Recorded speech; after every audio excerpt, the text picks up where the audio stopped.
Ouça agora o bate-papo do Projeto Mayhem, do site projetomayhem.com.br.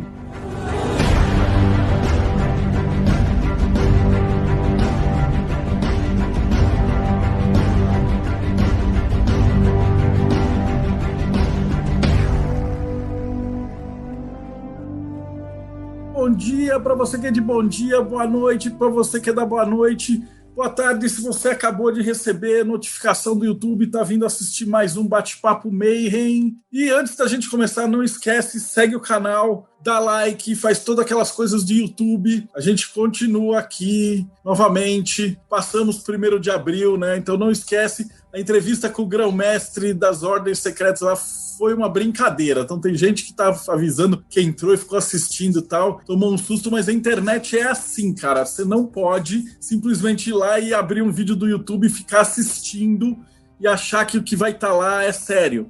Então desconfia sempre, pesquisa, vai atrás, vai olhando as referências, vê de onde veio a pessoa, tudo isso, né? Então a gente tem feito uma seleção muito boa aqui dentro para tentar trazer o melhor para vocês. E por falar nisso, hoje eu vou entrevistar um cara muito massa.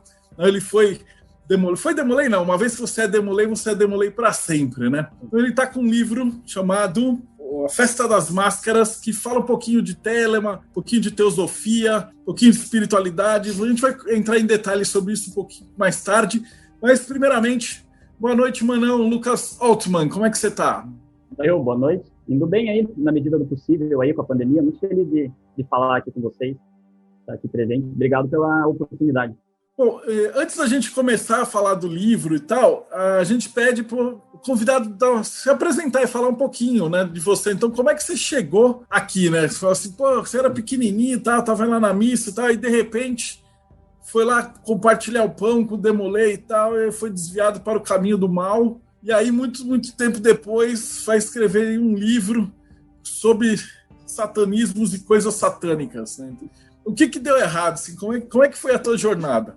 Não, eu já vim meio errado, assim. Então, falando disso, assim, meio que já falo de modo mais geral a respeito um pouco do tema do livro, porque está muito vinculado à minha infância e à minha história mesmo também, né?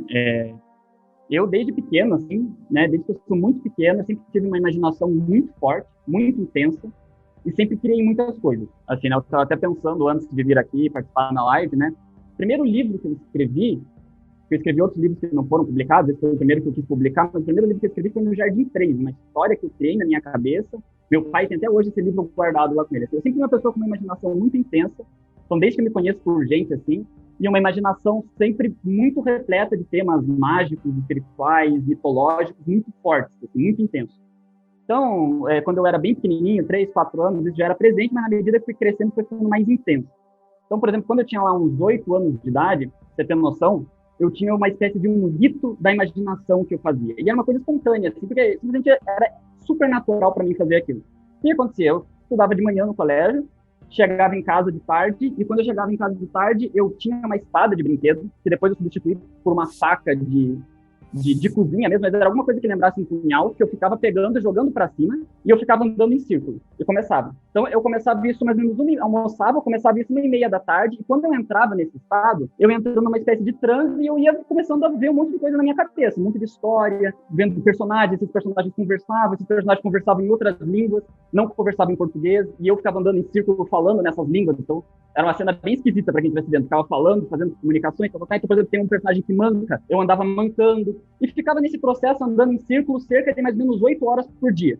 Você tem noção, era um negócio assim que era basicamente a hora que eu ia dormir, eu parava, ia lá, comia de novo. Eu ficava 8 horas nesse estado, e era um estado no qual eu entrava que diluía um pouco até as coisas que estavam ao meu redor. Assim, por exemplo, se tivesse alguém brigando perto de mim, eu não perceberia porque eu estava muito imerso nesse estado. Então eu sempre fui uma criança que teve uma experiência de imaginação muito intensa. Assim, onde eu tivesse, se tivesse um espaço, eu começava a fazer esse processo natural de andar em círculo, segurando sempre alguma coisa que ou era uma espada de brinquedo ou uma faquinha, e eu ficava mexendo isso e andando e falando dessas línguas, vendo esses diálogos, porque eu via as cenas na minha cabeça e eu ia meio que encarnando essas cenas, passando por esses diálogos e etc. Então, assim, só pra você ter noção, por exemplo, teve um personagem que eu interagi quando eu tinha uns 9 anos de idade, que ele era manco. Ele andava com uma bengala. Então, teve lá 5 meses da minha vida que onde eu ia com uma bengala. Eu ia, a pessoa falava, o que você tá mancando? Mas é que eu tava imerso nesses mundos imaginários, assim. E esses mundos imaginários, desde o começo, eles foram, assim, muito mitológicos e com temas espirituais muito intensos. Foram coisas que eu não vi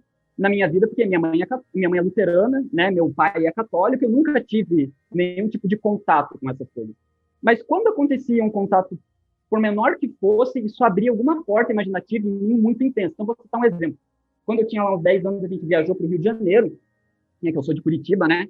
E uma hora a gente estava andando de carro, a gente parou ali num morro, ali numa paisagem, para tirar uma foto. E aí eu desci, quando eu desci, tinha uma oferenda, né? Um alguidar ali, com algumas frutas, umas velas em volta. Eu olhei aquilo, me chamou a atenção, daí eu perguntei para minha mãe, falei, mãe, o que é isso, né? Eu nunca tinha visto isso na minha vida. Ela falou, isso é uma oferenda, as pessoas colocam isso para os espíritos. Até falou, não chegue muito perto. Aquela imagem entrou dentro de mim de um jeito que eu passei os próximos 6 meses criando e dialogando na minha cabeça com um povo que vivia em um lugar que é a chamada Cidade dos Mortos, no qual inteiro eram feitas oferendas aos espíritos. Então, durante o dia inteiro, que era o dia dos vivos, as pessoas faziam todo o ritual das oferendas. Então, tinha, por exemplo, pegar uma maçã específica, o que fazia na maçã, as palavras que falavam para consagrar. E aí, no pôr do sol, essas oferendas eram depositadas na rua, as portas trancadas, e vinha a hora dos mortos, no qual, quando caía a noite, aí os mortos entravam na cidade. Eu vivia todas essas cenas na minha cabeça, e a cidade tinha algumas sacerdotisas especiais, que eram as sacerdotisas vermelhas, e era uma coisa muito louca, assim, essas sacerdotisas faziam sexo com os espíritos, e tinham filhos com os espíritos, eram atos mágicos, não sei o que, tu imagina, não tem de onde que vinha tudo isso. É o grande mistério, né? Porque eu não tinha nenhum contato com isso, mas coisas pequenas, assim, davam um boom na minha cabeça, em nível de imaginação. E eu entrando nisso sem ter intenção, por exemplo, de concretizar isso, escrever livro, nem sabia na época direito o que era livro, escrevia aquela historinha lá no Jardim 3, umas outras historinhas, mas não era algo que eu fazia para resultar em algo prático, era algo que eu fazia porque era a minha natureza fazer, eu ficava 8 horas mais ou menos fazendo isso, né? Então eu fui criando um mundo, né, desenhando mapas, mitos, cada povo tem uma história de criação, como que o mundo foi criado, tem uma casta sacerdotal, rituais, detalhes dos rituais, como que eles veem vida após a morte, como que eles veem questões de sexualidade, coisas gigantescas, assim, foram aparecendo nessas histórias, eu fui escrevendo, fui desenhando esses mapas. E aí o que aconteceu, um evento que me mudou um pouco, virou uma chave para mim, foi que na 7ª série, uma vez, eu acabei chegando em contato com um livrinho pequeno, numa livraria chamada Sociedade Secreta. E aí, na época, eu fui folhar, achei interessante aquilo, e abri um capítulo, uma parte que falava sobre maçonaria, mas falava de um jeito muito sutil, assim, esses livrinhos introdutórios, alguma super interessante, assim. Só que alguma coisa abriu ali uma porta para mim, que eu fiquei fascinado por aquilo, e aí minha 7ª série, minha 8ª série, eu reprovei no colégio, porque eu só fiquei pesquisando sobre isso. Então, eu fiquei pesquisando sobre, desde os Iluminados da Baviera, pra você não sabe, eu cheguei a fazer no Windows Movie Maker, que tinha na época, um pequeno documentário sobre a história do Adam Weishaupt, lá, a fundação do Iluminado da Baviera, Cagliostro, eu gostava dessa galera. Isso foi me levando a pesquisar esse universo do ocultismo, né? E acabei aí também indo para estudar, principalmente, história das religiões, esoterismo na antiguidade, que é uma coisa que eu faço até hoje, né? Eu estou me formando em história, eu dou aula de história e eu estou me especializando atualmente no estudo do gnosticismo antigo, né? Eu tenho uma pesquisa que relaciona aqui na Federal o gnosticismo com cultos de mistérios da antiguidade, ritos de iniciação, etc., neoplatonismo, tem um grupo também no qual eu coordeno, é um grupo sobre Plotino, neoplatonismo, teurgia, né?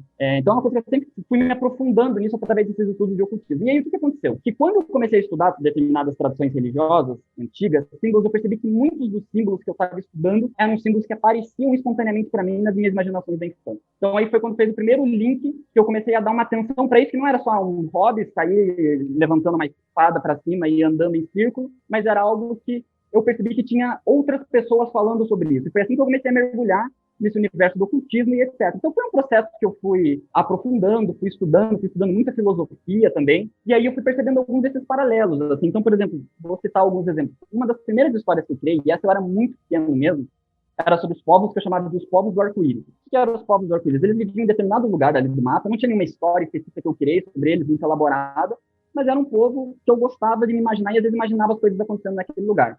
Esses povos viviam próximo de um rio e a lenda deles, né, o mito deles de criação do mundo falava que existia uma serpente e que essa serpente criou todas as coisas. E quando ela terminou de criar todas as coisas, só faltava para ela criar a água e a luz. Então ela se explodiu e se transformou na água e na luz. O lugar onde ela teria rastejado seria o curso dos rios, e quando a luz entra em contato com a água, através da chuva e de vários desses processos, a gente poderia ver essa serpente no céu, porque ela seria o arco-íris. Então, esses povos do arco-íris, cada cidade deles tinha uma cor do arco-íris, eles tinham um regente central lá, que inclusive eles usavam um cabelo para trás, trançado até embaixo, e eles eram chamados povos aí da serpente do arco-íris. Há muito tempo depois, quando eu tinha 16 anos, eu participei da Umbanda, né? Aliás, você perguntou ali no começo, também fui da Umbanda e tal, trabalhei um tempo no terreiro. E aí, quando eu entrei em contato a primeira vez com o Oxumaré, eu achei muito louco, porque eu vi muitas coisas parecidas desse mito com o Oxumaré, o arco-íris, a presença da serpente, vários desses simbolismos, né? Esse é um exemplo de um clique que deu em determinado momento. Outra coisa que foi até mais marcante que essa do Oxumaré foi que um desses personagens dos meus livros, que inclusive vem dessa cidade dos mortos que eu comentei, era um personagem hermafrodita e que durante toda a história dele, essa era a história central da minha infância, ele estava tentando se transformar em um deus. E existia uma lenda que se transformaria em um deus, uma pessoa que dominasse os 4 elementos e que ela fizesse um determinado sacrifício e derramasse um sangue sobre um cálice. E quem bebesse daquele cálice ia virar uma divindade. E ele ficava buscando isso. E essa era a história que eu ficava pirando lá 8 horas diariamente. E aí existia uma chave no meio dessa história que quando ele juntava e fazia todo esse processo, ele ficava de frente para o cálice, uma espécie de um grau mesmo, e ele tinha um punhal, ele percebia que ele tinha que se matar, ele tinha que se sacrificar e derramar o sangue dele no cálice. Ele tinha que se entregar todo o sangue no cálice, que essa seria a deificação dele, a transformação dele numa divindade. E aí, outros personagens na história, né, de outros povos, tinham tentado fazer o mesmo processo, só que eles não tinham conseguido. Inclusive, um deles, que é um personagem muito famoso lá dessas histórias aí, que eu penso bastante, ele tinha caído numa vala, assim, uma espécie de um abismo durante esse processo, do qual ele nunca mais tinha saído. Então, na época, eu comecei a ler, estudar um pouco, né, fui chegando assim, bem ingênuo, não foi para pesquisar isso um pouco na obra do Crowley, e aí eu tive alguns insights quando eu comecei a ler algumas descrições sobre a travessia do abismo. Então, tem a ideia do sacrifício, do sangue no cálice de Babylon, se diluir nas coisas, esse sacrifício, a questão dos elementos, a travessia do abismo e etc. Então, isso foram coisas que me pegaram muito e que fez ficar com uma atenção mais focada para essas histórias, no sentido de estudar mais, a nível de procurar entender tudo isso, entender mais ou menos o que é que estava se passando ali. E aí foi mais ou menos isso, assim, foi uma coisa que eu nunca parei de fazer, né? Então, eu estou sempre fazendo e sempre dialogando aquilo que eu estudo com essas ideias, com essas criações. Hoje em dia eu não fico mais 8 horas criando, mas eu ainda tenho as minhas práticas, digamos, para mergulhar nesses mundos imaginários e criar. Então, acabou acontecendo que eu cheguei a começar a escrever um livro na minha adolescência, que se passava dentro dos que são chamados Povos do Deserto. Era um livro que, assim, ia ter umas 700 páginas, não sei se ainda vou escrever ele, mas ele estava muito denso, escrevia muito pouco dele, que era uma coisa pesada para escrever, etc. E aí um dia, eu estava na minha casa lá, e me veio uma intuição, assim, cara, preciso anotar isso. Peguei um caderno e anotei uma frase. Anotei: o zombeteiro vem primeiro, rolando e torcendo o dorso, porque ele de todos primeiro ri. De tudo ele primeiro zomba, e de tudo ele por último ri. Escrevi essa frase e fiquei olhando, falei, caralho, o que é isso, né? E aí eu comecei a lembrar de um povo da minha infância, que são os chamados corrides, os povos da floresta. Inclusive eu me vestia na infância, eu colocava uma roupinha meio de elfo, assim, e ia brincar na casa da minha avó, como se eu fosse um desses corridos. Eu lembrei desse povo, dos corrides, e eu entendi que esse zombeteiro era uma espécie de uma divindade, um espírito cultuado por esses corrides. E na hora que eu me toquei disso, eu peguei e escrevi rapidinho, até tem esse bloco ainda, 6 nomes embaixo. Aí eu coloquei ali o nome de 7 espíritos, seriam 7 espíritos que seriam, digamos assim, reverenciados por esses povos da floresta, os corridos. Então é zombeteiro, homem-animal, vigor sexual, ator, delirante, mágico e dançarino. Foram esses 7 espíritos que eu escrevi e eu não fazia a mínima ideia do que eles eram, mas já naquele momento eu comecei a escrever. E eu entendi que o nome desse ritual que os corridos faziam era a Festa das Massas. E era um ritual que ele era celebrado de 15 em 15 anos por esse povo, em meio à floresta, no qual as pessoas eram tomadas por transe, e nesse transe elas incorporavam esses espíritos, e quando eles incorporavam esses espíritos, faziam um determinado canto. E assim eu fui escrevendo, e nasceu esse livro que é a Festa das Máscaras. Que é o quê, né?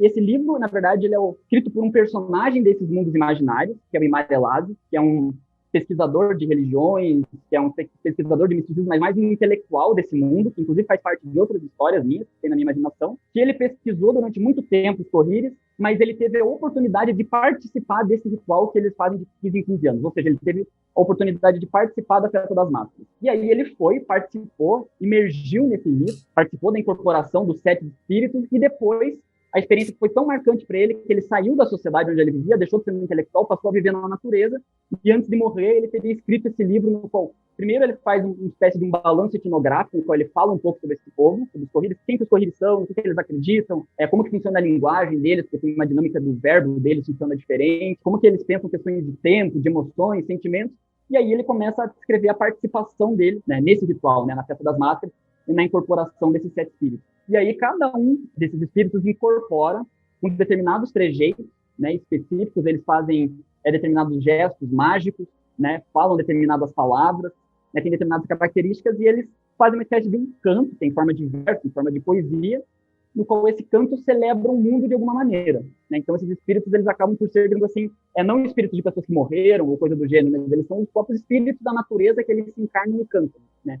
E aí eu escrevi esse livro, né? Eu escrevi ele em um mês, então foi uma escrita bem rápida, e eu acabei fazendo aí um pequeno lançamento primeiro para algumas pessoas próximas minhas, né? No qual eu independente eu fiz a capa, eu editei meu próprio livro, eu fiz o layout, eu fiz tudo nele, eu escolhi o papel no qual ele é feito, né?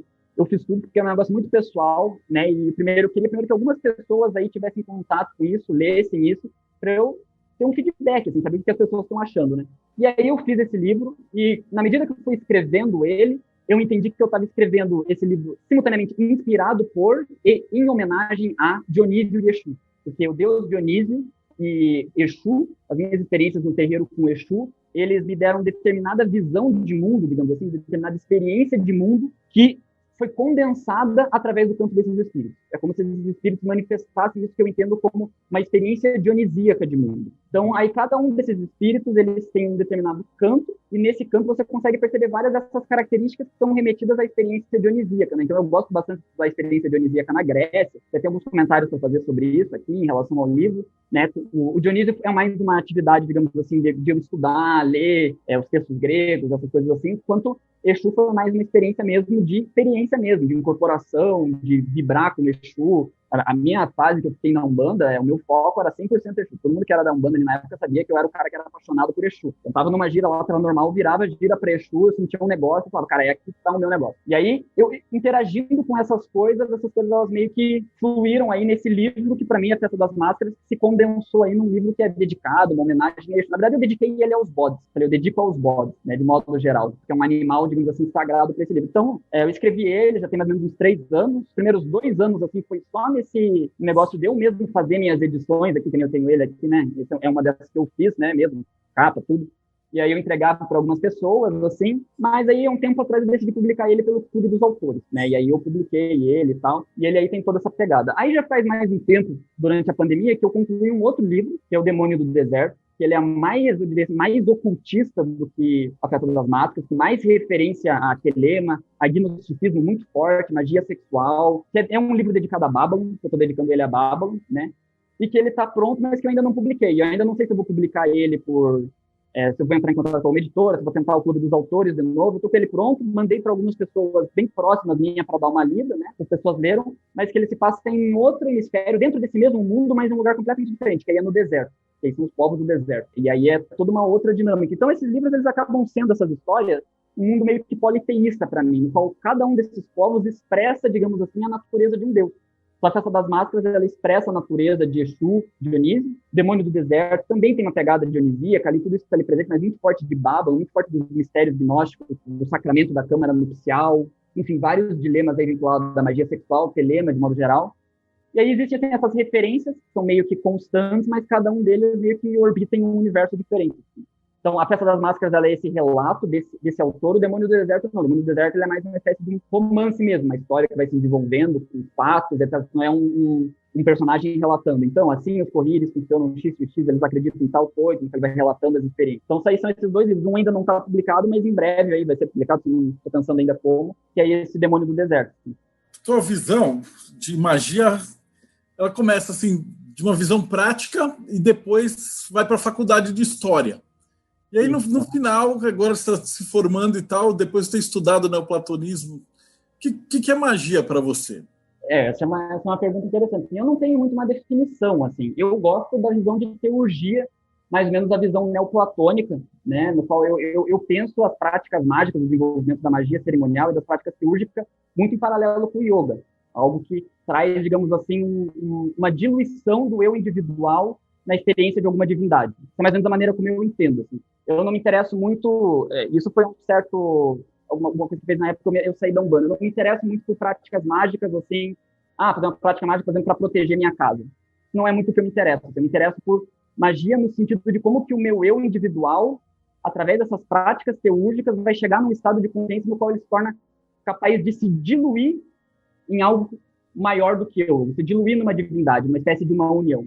É assim mais ou menos que eu que eu entendo a prática mágica, mas nesse sentido. Então, eu tenho como referencial na minha vida a ideia de Santo Anjo do Guardião, né? Helena seria, digamos assim, o meu fio norteador da minha espiritualidade, das minhas práticas e etc. Né? Eu vejo mais ou menos nesse sentido. Vejo que existem determinadas coisas dentro da gente que são extremamente pessoais, ou seja, que elas são muito particulares, mas que elas são dotadas de uma impessoalidade, ou seja, elas vêm de um hemisfério completamente diferente, que o meu processo é tentar dialogar com isso aos poucos, né, e entrando numa forma de conversa com isso, se deixando iniciar por essa coisa, ou seja, se deixando morrer por essa coisa, e tá toda hora renascendo em comunhão com essa coisa. E a prática mágica, para mim, seja ela uma magia cerimonial lá do tipo do Pasquali, seja uma Goécia, seja o que for, para mim ela sempre tem que ter como fim se integrar cada vez mais, se diluir cada vez mais na experiência dessa divindade interna, ou seja ela como a gente possa entender. Então eu vejo magia sempre assim, não importa o que você está fazendo, com o que você está trabalhando, mas eu vejo magia como uma experiência de se diluir. Por exemplo, eu considero esses livros que eu escrevi espécie de atos mágicos, que são atos de criação. Eu considero que eu primeiro me aniquilei, em certo sentido, porque as minhas experiências com Exu, assim, na época que eu estava tendo experiência com Exu, fiquei completamente maluco, assim, foi uma coisa assim, doida, então foi um processo que eu passei, no qual eu questionei minha vida inteira em muitos aspectos, mas dessa diluição, que seria, digamos assim, um retornar momentâneo ali para o útero de Babylon, uma coisa começa a criar, e aí existe um processo criativo, né, que é muito essa metáfora da sexualidade mesmo, de algo pulsando e criando a todo momento. E aí eu vejo o ato mágico mais ou menos isso. Eu vejo todos esses livros que eu escrevo como magia no sentido de que eles são criações e aniquilações que permitem me diluir e me conectar cada vez mais com essa força que eu não defino o que ela é, mas eu gosto de pensar na experiência. Acho que esses termos, que nem os neoplatônicos falam, Agatha Daimon, né, ou o gnosticismo valentiniano vai falar o anjo, o sóter, ou Santo Anjo Guardião. Eu vejo mais ou menos isso, essa esfera dessa coisa que é pessoal e impessoal ao mesmo tempo, que é uma zona ali meio que a razão não consegue compreender, mas que através de práticas a gente consegue cada vez mais ir se aproximando disso. E acho que é um processo meio contínuo, assim, né? Então, e outro detalhe também, que para mim é muito importante, sempre aparece nos livros, né, é que eu acho que esse processo sempre, para mim, sempre foi assim desde a infância, de dialogar com essa coisa, de interagir com ela, se unir com ela sempre encarna um processo, digamos assim, de uma certa amoralidade, de diluir determinados opostos. Então, comungar, por exemplo, tanto com aquilo que é o divino quanto aquilo que é o demoníaco, né, transcender essa polaridade do anjo, do demônio,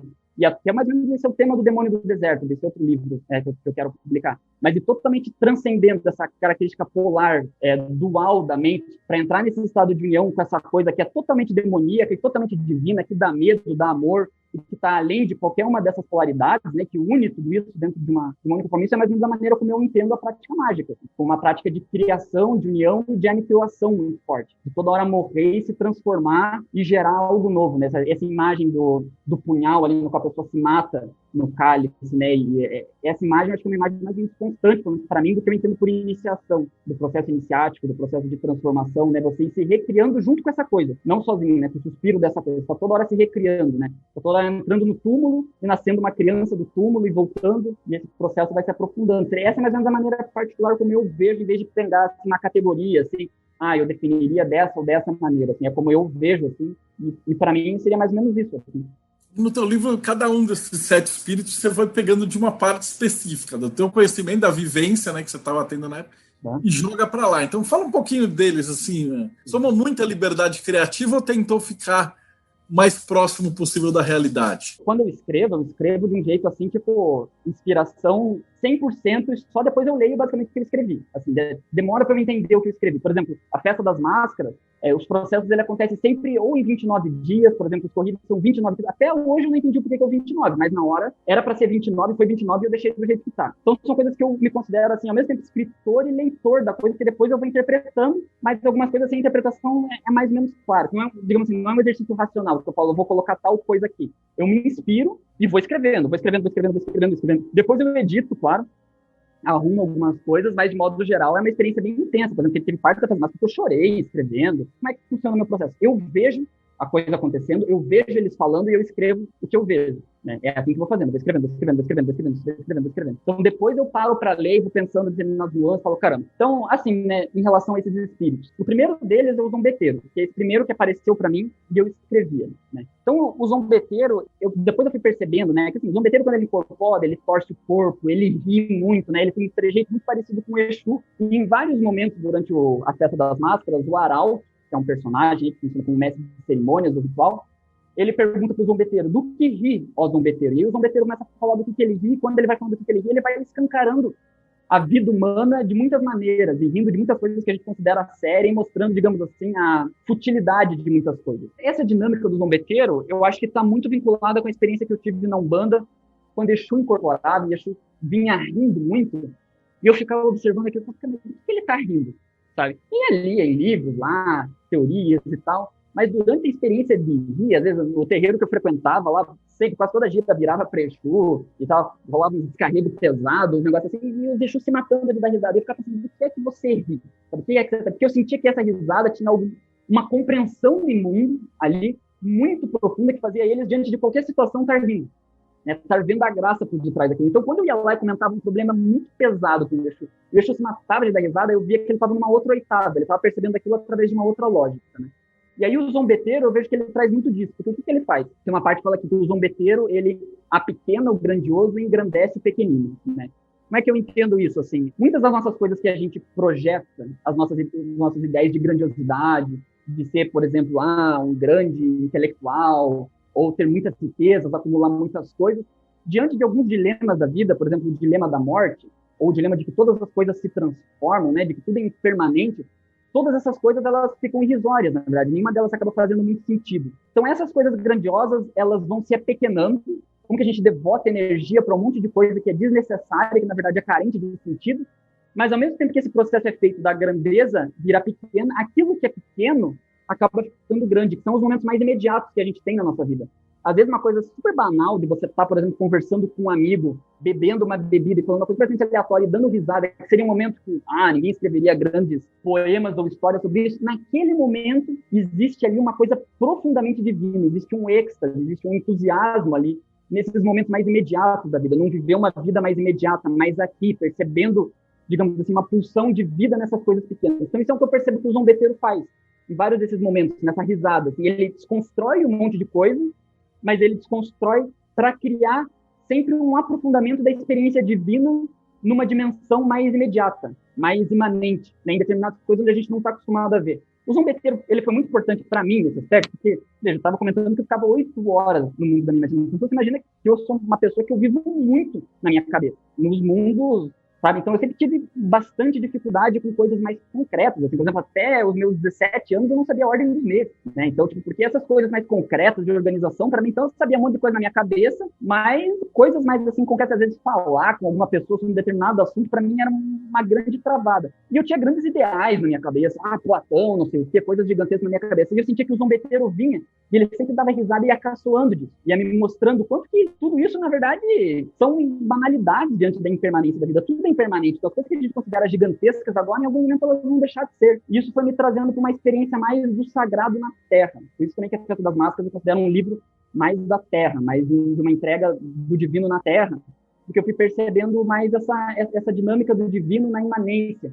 E que essa experiência que a gente chama de experiência do santo anjo guardião, dessa divindade interna, ela não precisa se dar necessariamente só em níveis de transcendência. Óbvio que ela pode se dar durante práticas de meditação, etc., mas ela se dá em elementos também muito imediatos, às vezes. Às vezes, quando você está apaixonado por uma pessoa, que é completamente banal, todo mundo se apaixona por alguém, existe nessa veia erótica de amor, nessa paixão, nessa vontade de se unir por alguém, essa presença do anjo, essa presença dessa divindade. E é algo que às vezes você pode considerar muito pequeno, né, e entrar num delírio de grandeza, por exemplo, vamos abdicar de todas as coisas do mundo, de todos os amores, para vivermos no topo de uma montanha, transcendendo. O zombeteiro, que ele dá muita risada disso, né? Para mim, especialmente, ele foi muito importante para isso. Talvez se não fosse pelo zombeteiro, eu tinha virado um ermitão, por conta da minha vida, que sempre foi muito estudada, mais essas coisas aéreas, ia ter que falar, adeus mundo, e aí eu vou fazer outra coisa ali. Então, o zombeteiro, ele dá muita risada desse tipo de situação, assim, sabe? Então, por exemplo, coisa engraçada, assim, né? Estudo história e tal, fazendo um estudo com coisas, nossa, que eu acho sensacional, grandiosa, e no momento eu tô com uma dificuldade para pagar meu aluguel e comprar a ração do meu gato. Porque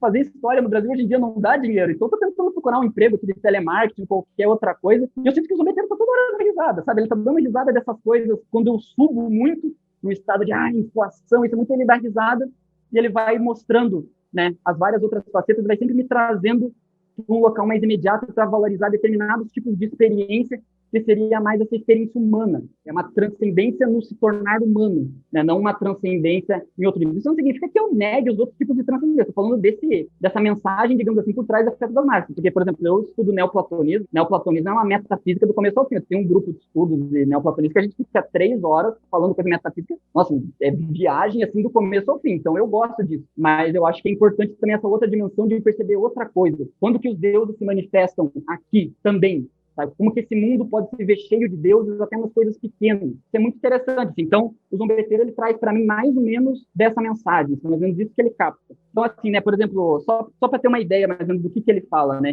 Então, por exemplo, o zombeteiro fala muito da morte, dessa ideia de transformação, etc. Né? Então, tem uma parte aqui que o arauto pergunta para ele, né, do que ele ri. E aí ele fala todo esse processo de como todas as coisas que a gente acredita, elas vêm a se diluir, vêm a morrer, vêm a se destruir, não entra num niilismo bobo, digamos assim, mas ele faz algo criativo a partir disso, né, ele faz uma obra a partir disso. Então o arauto pergunta, do que ri o zombeteiro? E aí ele fala, né, porque ele está incorporado, aí ele começa a falar, o zombeteiro caçoa com o riso do entardecer, dos monumentos megalíticos criados pelos homens dentro e fora de si, mas que do dia para a noite já não mais existem. Sentado em pleno poente, viu o zombeteiro de todo o sol, que se esquece que ao nascer já irá se pôr. E no oeste ele gira, engargalhada, para toda iluminação do leste e de qualquer erudição celeste que se crê eterna e sem final. E orienta o oriente, em riso ousado, que todo filho seu repousa em ossos no ocidente, e que todo ser vivente não é senão acaso do ocaso, e para essas almas dormentes ele compõe a seguinte piada, de que para todo monumento chegará o momento de ser esqueleto, crânio e ossada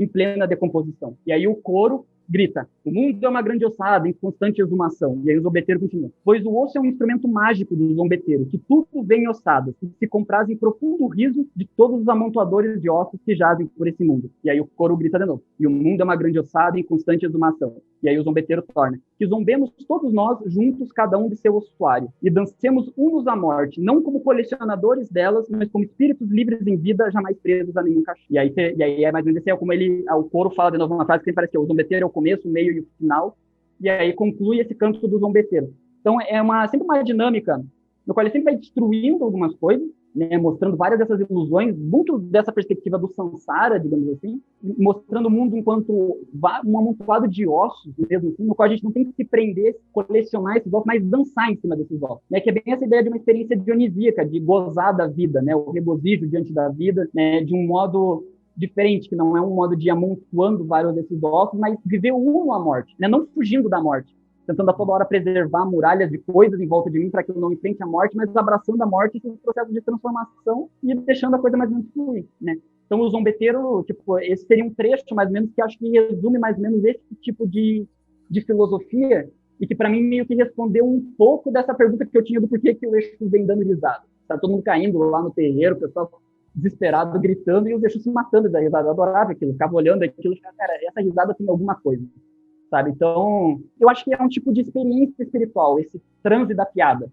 Sabe? Eu acho que existe muitos tipos de transe, existe o transe do sofrimento, existe o transe de perceber que tudo é uma ordem, uma harmonia, tudo isso é válido. Né? Mas existe também esse transe da piada, né? E ele conduz a um determinado tipo de iniciação. Né? Essa, pelo menos, foi a percepção que eu tive durante as experiências com o Exu, durante a escrita do livro, né? Com o zombeteiro. Então, esse é um espírito e essa é uma faceta que ele encarna ali. Né? De uma certa maneira, você acha que esse zombeteiro conversava com você enquanto você estava escrevendo? Ele não só parte do livro, mas ele é uma presença, né? Sim, ninguém no terreiro te alertou que falou assim, pô, esse cara é teu guia. Não, é que eu já não estava mais... Quando eu fui escrever, eu já não estava mais em terreiro. Eu sempre tive, assim, os meus contatos com os Exus, né? Interagindo e tal, mas o zombeteiro, ele é super presente. Assim, por exemplo, até antes de escrever o livro, teve uma vez que eu entrei bem realmente assim, nesse trânsito da piada, que eu comecei a olhar as coisas ao meu redor e me matar de dar risada. Eu fiquei tipo, 1 hora dando risada. Eu falei, cara, nada disso faz muito sentido, mas faz muito sentido ao mesmo tempo. Essa vida é muito louca, assim. E fui entrando nessa espécie, assim, sempre de um diálogo com essa coisa, assim. Por isso que eu considero, eu falo assim de modo genérico, assim, Exu, né, e eu considero isso manifestações, coisas que essa força Exu vai me contando e eu vou interagindo com ela e vou escrevendo, assim. Mas nessa parte você já estava avançado no estudo de história, né, da parte de graduação. Você colocou um pouquinho desse neoplatonismo dentro do livro também, né? Ele aparece mais no outro, no Demônio do Deserto. Mas talvez aqui em alguns momentos ele apareça, um pouco. Mas o neoplatônico ele aparece mais nesses povos do deserto da minha história, que aí eles são bem metafísicos mesmo, assim, sabe? é mais, dialoga mais com Vedanta, com neoplatonismo, com algumas coisas assim, né? Que é mais transcendente, digamos assim, enquanto a Festa das Máscaras é mais imanente mesmo. Assim, a gente não vai dar spoiler e falar de todos os espíritos. A gente estava conversando antes, né, que você colocou, tem Jung e Nietzsche no meio. Qual que é o espírito mais puxado do bigodudo lá, do Nietzsche? Do Nietzsche? Então, eu acho que, em certo sentido, o zombeteiro é bastante, porque o Nietzsche, o que eu gosto do Nietzsche é esse processo que ele faz de transvalorização de todos os valores e de recriação do ser humano, né, da experiência humana no mundo. Né? Então, esse questionamento do bem e do mal, e de todas essas polaridades. Né? Então, eu acho Nietzsche, como é que eu vejo Nietzsche? Nietzsche foi o primeiro filósofo que eu gostei na minha adolescência. Tive aquela minha fase que todo mundo que gosta de Nietzsche tem, que é Nietzsche é o senhor de tudo, eu virei um Nietzscheano, e bota foto com café, tomando café, lendo Nietzsche. Tive essa fase na minha vida. Hoje em dia, como é que eu vejo Nietzsche? Eu vejo que ele é uma pessoa que tentou recuperar, na filosofia do tempo dele, o espírito dionisíaco, que era uma coisa que estava muito perdido.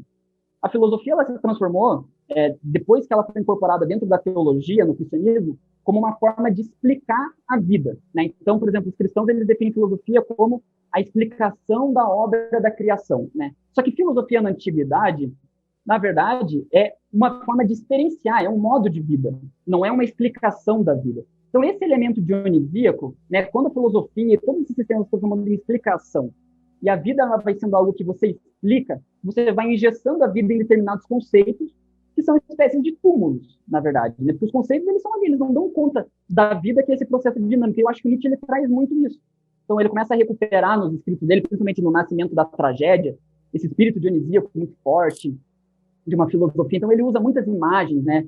Em vez de falar em conceitos, ele fala com poesia, sempre com ambiguidade, o Zaratustra. Eu acho que é uma experiência que é muito real, muito profunda da vida humana, mas que eu acho que a filosofia pós-cristã, e principalmente quando chega ali no iluminismo, no século XIX, com o cientificismo ali, ela perde total, assim, ela perde toda a sua conexão com esse aspecto do êxtase, do trânsito, do imediato. Uma coisa interessante, eu estudo muito filosofia antiga, né, por conta dos meus estudos, assim, e um personagem que é muito interessante de estudar é o Sócrates, porque as fontes relatam que o Sócrates era muito parecido com o Sileno, né, um desses sátiros aí que seguia o Dionísio nos porteiros. E existe um relato num texto do Platão que diz que quando o Sócrates começava a falar, as pessoas começavam a tremer, e elas começavam a entrar no frenesi dionisíaco com a fala do Sócrates, porque o Sócrates era um personagem, por mais que algumas pessoas tentam caracterizar ele como um cara mais apolíneo, e ele tenha toda essa característica mais de moderação, ele também tinha uma veia dionisíaca muito forte, estava sempre bebendo vinho, aí fazendo amor com as pessoas, tinha essa veia erótica, e as pessoas entravam em transe quando ele começava a falar, porque ele estava toda hora argumentando e tentando destruir as crenças das pessoas. Foi um cara muito louco que acabava matando ele. Né? Esse tipo de experiência de alguém começar a falar em filosofia e a pessoa começar a tremer, entrar num frenesi dionisíaco, isso não é feito numa universidade hoje em dia. Um dia você chega e fala assim, tem texto tal, vamos pesquisar tal coisa. Né? Ou seja, a filosofia deixou de ser filosofia. Ela virou o que o Plotino fala quando ele está se referindo ao Longino, que é um outro pensador da época, filologia. Porque o filólogo, ele é o amante filo do logos, da palavra, do conceito. E o filósofo, ele é o amante da sabedoria. E a sabedoria é o quê? É encarnar essas coisas na vida prática, é viver as coisas, né? Então, filosofia é algo que você vive. E eu acho que o Nietzsche fez isso. Eu sinto que o Nietzsche ele recebeu uma inspiração muito forte de Dionísio, pegou esse baluarte para ele e falou, eu que vou trazer essa experiência mais dionisíaca para o mundo da filosofia. Então, por exemplo, o segundo espírito, ele é o homem animal, que fala muito sobre esse aspecto do homem, do instinto, da pulsão, de nos conectar com a nossa parte mais bestial, como parte de um processo de iniciação, né?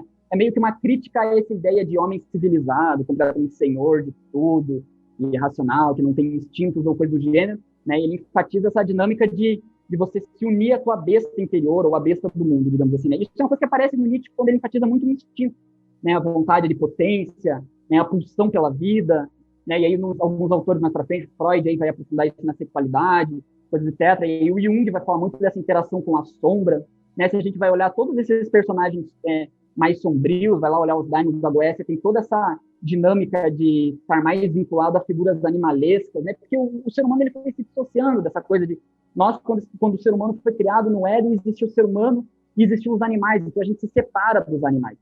Mas existe uma dimensão dentro da animalidade, do instinto, da pulsão, da vontade, né, que é essa dimensão bem de vontade, que é muito sagrada e é muito potente. E eu acho que é parte do processo se unir com isso, né?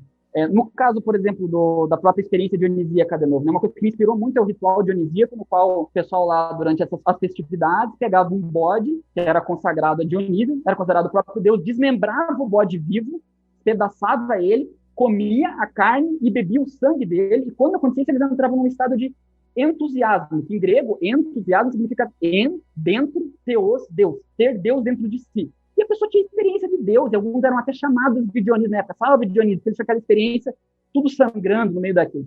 O Mircea Eliade, que é um historiador, ele comenta, ele fala, cara, isso é um tipo de experiência que a gente tem que pensar quando que o ser humano começou a cozinhar e há quanto tempo que a gente não come algo cru, que nem os animais. Então, quando isso era feito nos ritos dionisíacos, essa separação animal, ser humano, Deus, isso não existe mais. E é uma transgressão disso tão profunda que o nosso eu consciente ali vai para outro lugar e o que toma conta é a experiência do transe, a experiência de Dionísio, a experiência da divindade. Então, essa diluição animal, Deus, ser humano, e essas separações, eu acho que o Nietzsche fez na época, eu acho que essa é uma grande importância dele, sabe? Esses questionamentos sobre o bem, sobre o mal, sobre várias das ilusões que o intelectual, o erudito do século XIX tinha, que é de criar uma muralha de conceitos em volta dele e achar que isso é filosofia, quando na verdade isso não é filosofia. Então eu vejo a importância do Nietzsche, assim, acho que ele aparece bastante nesses espíritos especificamente. O homem-animal, no zombeteiro e no dançarino, que é o último espírito, que o dançarino fala sobre a gente descobrir a nossa própria dança no mundo, como se cada indivíduo tivesse um próprio dançar, e que quando a gente dança a nossa própria dança, isso é simbólico, né, interno,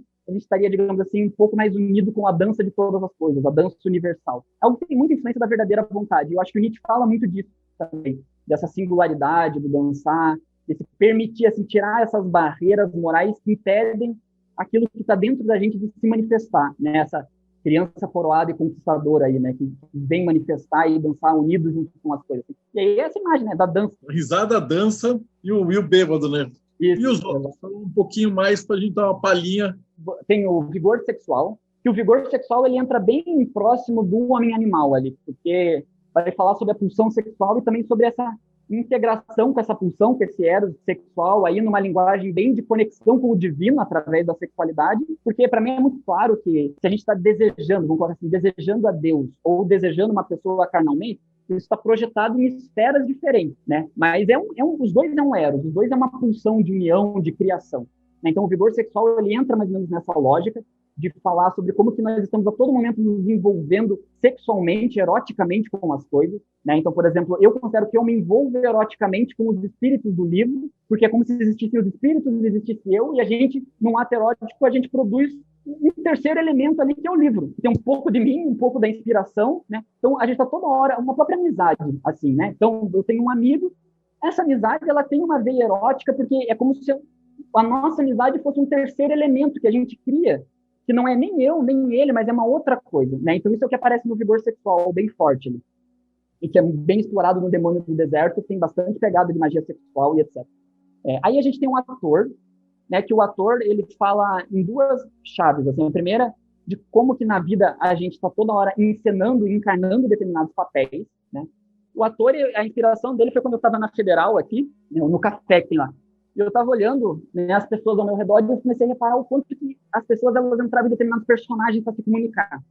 Como que elas entram em determinada linguagem, reproduzem determinados padrões, determinados memes, digamos assim, as pessoas encarnam determinados memes para fazer essa comunicação. E eu fui olhando aquilo e foi tipo, como se em determinado momento eu tivesse meio que tido um clique e começado a olhar por trás e falar, cara, o mundo é um teatro. A gente está toda hora encarnando determinados papéis, assim, né? Por exemplo, até quando eu estou falando aqui, eu estou num papel, o papel do escritor. Quando eu estou com a minha namorada comendo uma pizza, eu estou no papel de namorado. Então, todas as horas são papéis outros que a gente vai encarnando na experiência, assim. E o ator, ele fala muito sobre isso, mas também existe uma chave no ator que ela é mais simbólica, aí, tem mais destrinchado para pegar ela ali, mas de que a própria realidade também atua, assumindo papéis determinados para a gente, né? Determinados eventos, eles assumem determinados papéis, projetam, encarnam determinados símbolos, né? Determinadas ideias, e essa ideia de começar a ver o mundo como se ele fosse um grande palco, um grande teatro, no qual máscaras estão toda hora sendo encenadas. O livro ele tem toda hora essa ideia da máscara. A festa das máscaras é um spoiler, digamos assim, do livro, mas é a própria vida, na verdade, que eles estão ritualizando. Essa é a festa das máscaras, porque a gente está toda hora trocando de máscaras, né? Assumindo papéis, até aqui é um exemplo disso que tem aqui no ator. O ator começa falando assim, ó, aqui só se atua tragédia certeira, máscaras que vêm e quando se vão, levam a peça inteira. teatro loucamente tingido com as inúmeras máscaras da atuação. Ó tu, como ages desinibido, se esquecendo que quando põe a fantasia estúpida de homem, já és um ator. E quando tu chamas a outra de mulher, aí ela já imita, exime um artista, as crenças de seu espectador. Todo humano ao nascer já atua como filho, brilhante papel, e a imensidão acima de nós, quando por nós nomeada, já veste a máscara de céu. Tudo isso, quando a gente vai nomeando, todas as coisas são símbolos. Tem meio que essa ideia, o ator, que os papéis são símbolos, que transitam, né? Então é muito interessante. Eu vejo isso assim, por exemplo, tem pessoa lá, sonhou com o Crowley. Crowley apareceu num sonho para a pessoa, falou determinada coisa, né? Eu sempre converso com muita gente que dos meios telêmicos aí, que tem um tipo dessa experiência. Meu Deus, será que o Crowley conversou comigo ou não? Mas, cara, a ideia é muito mais ver o que é que está personificado. Qual que é o papel do Crowley? O papel do Crowley, para mim, ele me conecta com essas coisas ocultas, né? Então, tem algo que está sendo falado ali, né? Qual que é o papel de tal pessoa? E, assim, essas dinâmicas, elas vão se ajustando, vão entrando em papéis, assim, né? Então, isso é uma coisa que para mim, assim, faz muito sentido ver o mundo como teatro. O teatro também era algo dionisíaco, né, na Grécia. Aí, depois do ator, tem o delirante. O delirante, ele é meio que tipo uma cereja do bolo ali, da Festa das Máscaras, porque ele é a história de um ser humano, que é o delirante, que era muito louco, e que a todo momento o homem-são, é um personagem, vem reprimindo ele, tentando fazer ele virar normal. E em vários processos ele acaba sendo morto, e nessa morte que ele tem, ele acaba sendo ressuscitado por todos os espíritos, e ele vira um espírito, né? Ele é deificado, digamos assim. O delirante, ele fala para mim muito sobre esse aspecto da singularidade de cada pessoa. Esse aspecto que a gente tem, que a gente fala, cara, isso é um negócio muito delirante, isso é muito louco, e que a gente, às vezes, quer jogar isso para debaixo do pano e falar, isso aqui eu não quero, para mim, é lá onde está o nosso potencial mais criativo, é lá onde está o nosso potencial mais individual de conduzir uma espécie de individuação. Então, por exemplo, durante muitos momentos da minha vida, de eu ficar 8 horas criando história na minha cabeça, eu sou completamente louco. Eu falei, o que é que eu estou fazendo? Eu estou vendo ali ensino médio, um monte de gente aí jogando bola, curtindo um monte de coisa, e eu estou aqui escrevendo uma história de uma mulher que está transando com o espírito e produzindo uma criança hermafrodita, essa criança hermafrodita se matando num cálice. Cara, o que eu estou fazendo na minha vida? O que está acontecendo? E aí, não, chega disso, eu tô delirando, né? Mas quando a gente aceita isso dentro da gente, né? E acho que todo mundo que está vinculado ao ocultismo tem um pouco dessa experiência, porque a gente está dentro de um mundo que gera uma imagem de normalidade, né? Que na verdade não corresponde a nada, porque a gente vê as pessoas normais da nossa vida aí transgredindo quarentena, fazendo churrasco em tudo quanto é lado, né? E isso é o nosso padrão de normalidade. Mas essas coisas nossas que são mais malucas, digamos assim, é onde tem esse potencial singular. E eu acho que se for programar a linguagem telêmica, é lá onde o santo anjo guardião sopra muito forte, sabe? Eu acho que é um grande processo da gente dialogar com esses nossos aspectos aí, que são muito esquisitos, que nos diferenciam do coletivo e que pode gerar um determinado mal-estar, e que a todo momento a gente vai se bater nesse tipo de coisa, mas é lá onde está muita da nossa potência no mundo. Então o delirante, ele fala mais ou menos sobre isso, assim. O delirante, ele me lembra um pouquinho do enteógeno, né? Quando você realmente sai para fora da realidade e vai chegar num ponto onde você não conseguiria chegar se você ainda estivesse no racional, falando, não, peraí, eu vou anotar isso num papel, eu tenho que começar a beber e tal. E aí você entrar nesse êxtase, entrar nessa festa do Dionísio. Eu tinha até uma pergunta da Laura, ela pediu assim, que ela falou que eu sou leiga e tal, se o Lucas podia explicar um pouquinho mais o que é o ritual dionísiaco. Assim, né, os ritos dionisíacos que eram feitos na Grécia eram determinados festivais em honra ao deus Dionísio, no qual muitas coisas dedicadas a esse deus eram feitas, né? Então, por exemplo, eram celebradas tragédias, eram celebradas dramas satíricos, né? Vários elementos aí dedicados ao deus. Era feito um ritual de erogamia em tempos antigos na Grécia, no qual um sacerdote vestido com uma máscara de Dionísio entrava na cidade, ia lá e entrava em ato sexual com a rainha, né? Isso na época ainda existia a rainha em Atenas, e isso gerava ali uma ideia de fecundação para toda a terra do lugar e etc. Mas era um ambiente muito festivo, no qual eram abertos os galões de vinho, etc. As pessoas se embriagavam e elas entravam nesses estados de êxtase, de transe, né? E geravam uma atmosfera de transgressão muito forte.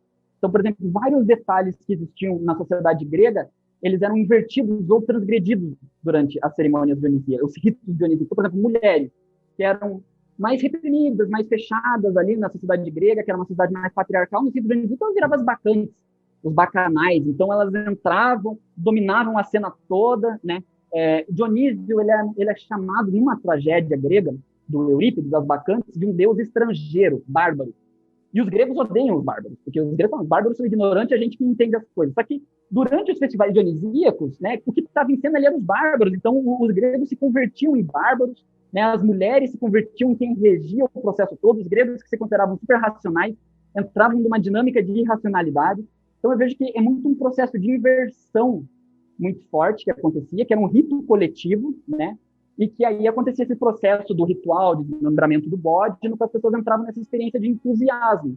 E essa experiência de entusiasmo fazia as pessoas terem essa experiência do divino e se tocar de que existe uma parcela dentro delas que é divina, né? Isso é uma coisa que poucas pessoas sabem, mas a própria filosofia platônica, no começo, ela começa numa intuição dionisíaca, que é essa intuição de que existe algo na gente que está além desse mundo aqui, que é divino, participa dos deuses, né? Que depois fica no orfismo, isso bem forte e tal. Mas existiam esses festivais. Então, o elemento dionisíaco no mundo antigo, ele sempre se reflete em vários contextos no qual você tem essa dinâmica de êxtase, transgressão, inversão de polaridades, né, que a gente pode até pensar como uma espécie de uma entrada na sombra coletiva, se a gente for pensar nesse aspecto, assim. Por exemplo, eu estudo, na pesquisa que eu faço aqui na Federal, bem forte o culto de Atis e Cibele, os mistérios de Atis e Cibele no mundo romano. E é uma loucura, assim, porque todo mundo estava muito louco, entrava numa atmosfera que os romanos falam, né, eles chamam de irracionalidade, e os homens, às vezes, se castravam durante o processo de iniciação, e depois que eles saíam daquele processo, eles viravam o que hoje a gente chama de transgênero, viravam mulheres, usavam cabelo comprido, roupas de mulheres, e eles eram referidos em termos femininos. Para os romanos tradicionais, isso era, meu Deus, era a pior coisa que existe. Mas é justamente a função desse tipo de ritual é gerar essa transformação, essa inversão total de valores, né? Que eu acho que é um pouco do que o Nietzsche tenta fazer ali na filosofia dele, que é transvalorizar as coisas, né? Transcender os valores. Então, esses valores de eu, outro, certo, errado, racional, irracional, macho, fêmea, escravo, senhor, que são coisas muito estabelecidas na sociedade que formam o quadrado. O mundo antigo ele tinha um determinado espaço ritual no qual essas coisas agiam transgredindo tudo, né, e mudando tudo. E essa experiência era considerada uma experiência de iniciação, uma experiência de ser possuído pela divindade, né? Então, nesses contextos, assim, existe isso que eu considero uma experiência dionisíaca, né? E aí existe um ritual dionisíaco, né? Existe uma experiência dionisíaca de mundo, que é isso que eu vejo, por exemplo, que é muito presente em algumas pessoas, a biografia do Crowley ali, eu li esses tempos aí, o Perdurabo ali. Nossa, é um negócio muito dionisíaco, muito louco, assim, sabe? É transe de yoga, de repente tá bebendo junto lá com o pessoal, fazendo maior festa lá na abadia de Telema. Então, existem determinadas experiências de mundo que são essas experiências de transe, de excesso, de êxtase, né, de transgressão, de toda hora olhar esse aspecto mais sombrio, mais demoníaco da realidade e trazer ele, né, não negar ele, mas botar ele no altar, ali, inverter os processos, né, e ir diluindo determinadas coisas. Eu acho que o Dionísio, ele mexe muito com o nosso ego, com a nossa identidade, porque ele vai lidar exatamente com aquilo que a gente considera muito oposto a gente, né? Muito outro. Então é o bárbaro no grego. Então na tragédia lá do Eurípides, o Dionísio está conversando lá com o Penteu, que é o rei de Tebas, e aí o Penteu fala, mas você anda com os bárbaros? E aí Dionísio responde, os bárbaros são muito mais sábios que os gregos. Imagina isso, essa peça em plena Grécia exibida, assim, né? E aí ele fala assim, mas você faz seus rituais de dia, e aí o Dionísio responde, só de noite. A treva é sacra. Ele fala. Então também, sabe, sempre essa dinâmica que para mim é a treva que é sacra, é o outro lado, é o bárbaro, é o diferente. Dionísio, ele é descrito sempre também como figuras femininas. Por exemplo, a tragédia descreve que ele tem a pele mais clara. Isso é uma referência ao feminino na Grécia, a gente sabe, porque a maior parte dos homens trabalhava no sol e eram mais morenos do que as mulheres. Então, um menino dotado de pele mais clara era alguém que vive mais nos afazeres domésticos e teria determinados tons ali mais femininos. Então, é meio que essa androginia do Dionísio que incomodava esse ideal, digamos assim, de um grego patriarcal, sentadão lá, eu sou racional e o outro é o irracional. Mas eles tinham na cultura dele um espaço para esse tipo de transgressão acontecer, que é o ritual dionisíaco, que é anual. Coisa que eu acho que hoje em dia a gente não tem, né, na nossa cultura, um espaço para isso acontecer, isso não tem. E que eu acho que religiões, por exemplo, como, vamos pegar assim, não é nem falando de Quimbanda, falando de Umbanda mesmo, que trabalha com a linha de esquerda, abre um pouco esse espaço. Eu fiquei muito triste porque eu vi muitos terreiros de Umbanda moralizando muito Exu. E aí quebra total a experiência, né? Fazer uma moralização, assim, uma coisa meio cristã em cima de Exu, assim. Mas é muito legal isso, você tá vendo uma gira ali no qual o pessoal tá trabalhando pô, incorpora preto velho, incorpora não sei o quê, e de repente muda para Exu, e aí a vela preta, e não sei o quê. Essa dinâmica toda eu acho que é muito, muito saudável, até psiquicamente para a gente, né? Essa dinâmica de unidade. Então, os gregos, eles tinham os preconceitos deles, mas eles tinham um determinado espaço no qual eles permitiam essas coisas acontecerem, né? E aí, o livro aí tem esse ritual, que é a Festa das Máscaras, que aí é um ritual de elementos dionisíacos que se passa nesses meus mundos imaginários aí, né? Eu achei fantástico, cara. Bom, a gente já está quase chegando no finalzinho. A gente sempre pede assim, um conselho, quem eu estou entrevistando, para alguém que está começando a escrever agora, ou está começando a chegar, baseado no que você passou e sofreu para chegar onde você chegou. Alguém que está querendo escrever agora ou começar a estudar, por onde você recomenda? Na parte de escrever é muito delicado, assim, que cada pessoa tem a sua própria técnica de escrita. Mas a minha recomendação que eu dou para todo mundo é deixa o mais livre possível. Porque a maior parte das coisas que eu escrevo, eu acho que elas vão começar de um jeito e, de repente, quando eu vejo a inspiração, está me levando exatamente para o oposto. Então, escrever no mais livre, sentar e não falar assim, eu vou escrever 9 horas da noite sempre. Não. Deixa surgir a coisa naturalmente, vai, escreve, descobre o seu próprio método, né, de escrita. E em matéria de estudos, eu acho que eu sou muito favorável a gente estudar essas tradições antigas, né? Eu acho que existe muita coisa para a gente aprender ali, até para a gente estranhar um pouco a nossa cultura, porque quando a gente estuda outras culturas, a gente percebe como o nosso mundo hoje é muito louco, tem muita coisa muito doida no nosso mundo, e um processo de internalização de todas essas coisas, de interpretação desses símbolos, perceber como que isso faz sentido para você na tua vida, qual que é o papel que essas coisas vão assumir. Eu sempre recomendo, por exemplo, para a galera que vem conversar comigo, tô interessado em estudar outros sentidos, eu falo, cara, também procura fazer uma análise.